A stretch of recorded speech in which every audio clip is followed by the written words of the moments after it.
اعوذ باللہ من الشیطان الرجیم بسم اللہ الرحمن الرحیم. میں 10ویں جماعت کے بچوں کو اردو کی کلاس پڑھانے جا رہا ہوں. پیارے بچوں السلام علیکم. آپ جانتے ہیں کہ ہم افسانہ آسمان پھول اور لہو پڑھ رہے ہیں اور آج ہم اس افسانے کی پڑھائی آخری صفحہ نمبر 56 اور 57 پہ کرنے جا رہے ہیں. بس یہ اس کا آخری پیراگراف ہے, تھوڑا سا رہ گیا تھا کل. میں اس کی پڑھائی کروں اور آپ اپنی کتابیں نکال کر صفحہ نمبر 56 اور 57 پہ دیکھیے. ہاں آنٹی, اللہ نے میری دعا قبول کر لی. میں چلتا ہوں اماں کے پاس. ابو کہہ رہے تھے کہ اماں کے پاس بہت کم وقت ہے, وہ بھی آسمانوں میں جانے والی ہے اللہ کے پاس. یہ بچہ معصوم سا لڑکا اس عورت سے کہہ رہا ہے جس عورت نے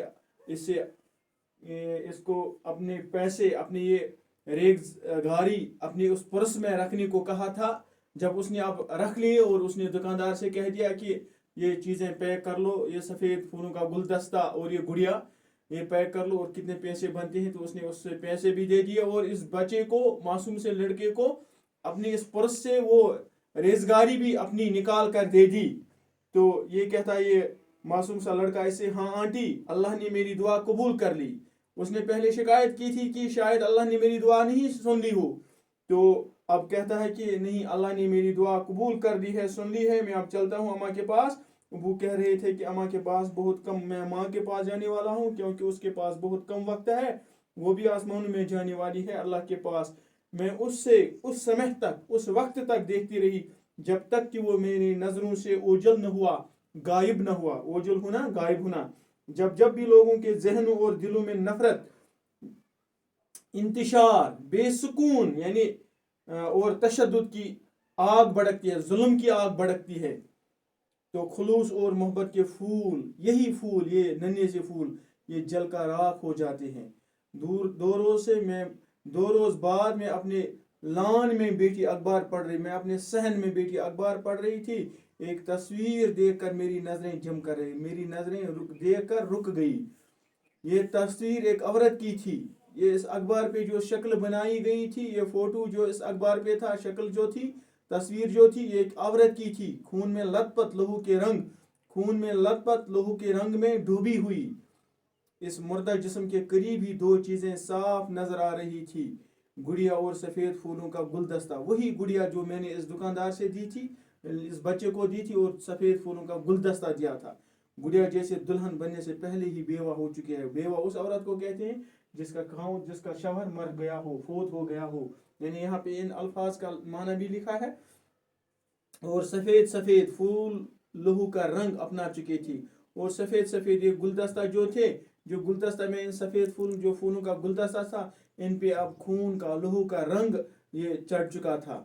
تصویر کے نیچے لکھا تھا, اس فوٹو کے نیچے یہ لکھا تھا کیا, حلیمہ بی بی جو چند روز قبل اپنی بیٹی خالدہ کے ساتھ ایک شادی میں شرکت کرنے کی غرض سے سری نگر سے ورمل جا رہی تھی. سری نگر سے بارہمولہ جا رہی, ورمل یہاں پہ لکھا ہے, اور وہ جا رہی تھی اپنی اس بیٹی خالدہ کے ساتھ, بیوی حلیمہ بیوی, اور بس اسٹینڈ کے قریب ایک گرنیڈ پھٹنے سے, ہتھگولا پھٹنے کے دوران شدید زخمی ہو گئی تھی.